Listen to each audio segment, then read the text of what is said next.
welcome back to a brand new video in MudRunner, y'all. And before we dive into this one, I want to go ahead and let you know that this is my second attempt attempting to record this video. Now, the first time, I have no idea what happened because I've never had this happen before on any recording ever. But without me telling it to, my recording essentially got pitch shifted down and got desynced from the video and got volume boosted. And so essentially I sound like a droid whose voice is also out of time and also extremely volume boosted and also pitch shifted downwards, which makes no sense whatsoever. I might include a little clip of it here. I doubt it, but oh geez. You be the judge of what happened. Anyway, before we get, too far into that, let's fire up this truck, and let's get into the topic that I was going to talk about in the previous recording, but wasn't able to because of technical difficulties. Now, what I wanted to talk about in this video, and what I touched on in that prior recording as well, was, are we going to get, in the future of the Runner series, are we going to get a game that is essentially a modern version of what we had in MudRunner? And stick with me, because I know that some people are going to say some of the things that were said in the comments of the last video where I talked about this topic, where they're like, we do have a modern MudRunner. It's called SnowRunner. Get over it. And I'm like, but here's the thing. There are so many subtle differences between MudRunner and SnowRunner, and you might have to look a little deeper than the surface here, but trust me, they're there, and you're already seeing one of them. See how that mud is accumulating on the tires? It does not do that in that way in SnowRunner, and I'll give y'all another example. Now, if I make my way a little bit further down the Truck Night in America course, and I just yeet myself over that jump, watch this.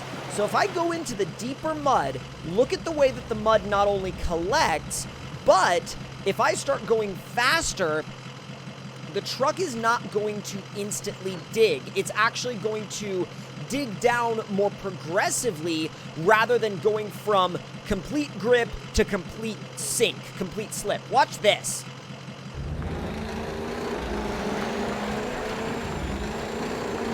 See, it's really trying, and then it actually ends up bumping into something. Now, what it bumped into there, I'm not sure, but now when we go to get out, watch what happens here.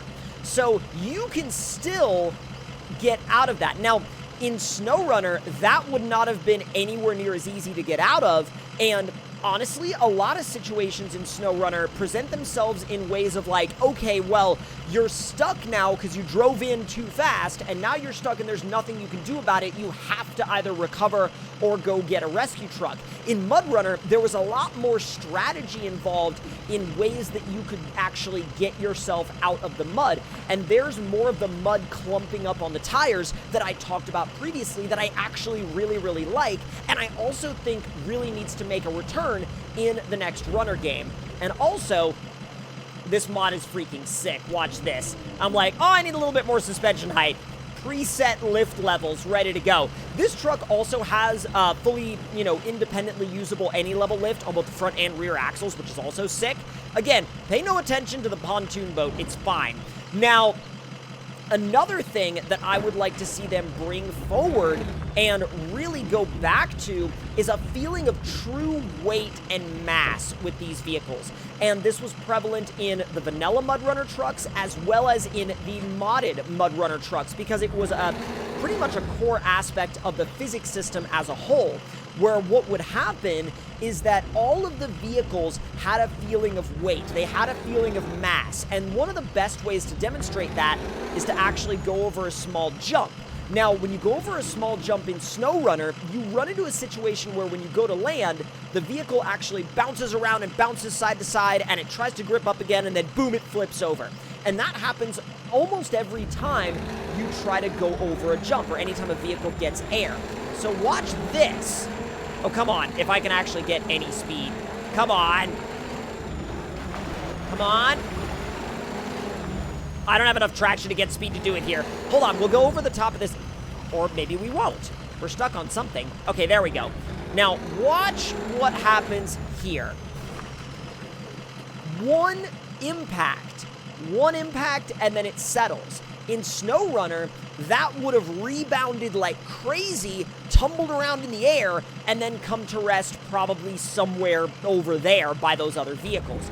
And it's this feeling of genuine weight and genuine mass that made the physics system of MudRunner so enjoyable, and it's something that I would really love to see them make a return to, or at least inch a little bit closer towards in the next game in the Runner series. And I understand that making the vehicles feel a little bit lighter in SnowRunner does make the game a little bit more approachable, and it makes it a little bit more, I guess you would call it maybe, like direct, if you even want to call it that, like direct to learn, like easier to pick up and play. But I find the physics system in MudRunner to be a little bit more rewarding to use. So now, once again, we are stuck. Let's see if we can work our way out of here without any winching. So we're not making any forward progress. What about backward progress? Can we reverse? Yes, we can. Again, that's another thing that would not work as well if we were playing this exact same scenario in SnowRunner. So let's back up just a little bit more. We may have to winch here. Oh, easy. Are we finding something? I think we may actually be stuck this time. And no, we're not. Oh my god. I don't know what we were stuck on, but we managed to get unstuck with no issue. Again, there's more depth to the way you can unstick yourself from an obstacle in this game. And that is something that I feel like I can't say enough about how much depth that adds to the game. Also, look at that shot. That view is incredible. Like, with this thing coming out of the mud pit like that, oh, that's amazing. With, like, the cab lights lit up and everything. That is so sick. The atmosphere of this game was definitely, like, its own thing. It was a very gritty atmosphere. Definitely a little bit different to the atmosphere in... Didn't mean to hit the horn. Definitely a different atmosphere to the environment in SnowRunner. The environment in SnowRunner, apart from some maps, is a lot brighter for sure. But the atmosphere in this game always had, even when it was, like, bright and shiny and sunny outside, it was always gritty. It was always, you know, it was always kind of a bit gloomy in terms of visuals. And I don't know if I want to see that advance to a future Runner game, because that kind of environment does get a little bit old after a while, and it's nice to have the visual variety that SnowRunner has. I think the visual quality of SnowRunner definitely needs to stick around. Like, this game is certainly not as visually appealing or as visually, like, pretty, quote-unquote, in terms of graphics as SnowRunner is. This game, you could definitely see its age in terms of the graphics, but when you actually play it and you drive the vehicles, the physics feel more detailed. Also, why can I not drive up this hill? Why is there an issue? I've never had this issue before. Legitimately, when I recorded this video, like, the first time, I had no problem driving up this hill with this truck. I don't know what's going on. I legitimately am confused. Come on. Why are we having this much trouble? Skip night, please. Yes, there we go. Start back up. Now, here's my other question. If we give it some momentum, like some beans, can we make it? Yes, there we go. We just needed the momentum to do it. And then once again, when the vehicle came to rest at the top of the hill, it just came down and settled. It didn't have a crazy rebound where it bounced back up into the air and then flipped over like so many vehicles in SnowRunner do. And again, I think that's because the vehicles in SnowRunner are so insanely lightweight that the physics system kind of treats them like paperweights almost. It's like, oh, yeah, you've jumped in the air even a tiny little bit. You're gonna, like, the second you come back down, you're gonna spiral into oblivion because the tire grip is so much higher than the weight of the vehicles themselves. And it creates a very odd physics dynamic. It really, really does. And it's not a physics dynamic that I was expecting SnowRunner to have when the game first came out. But now going back and playing MudRunner more, you can definitely feel it in the difference between the way both of these games play, for sure.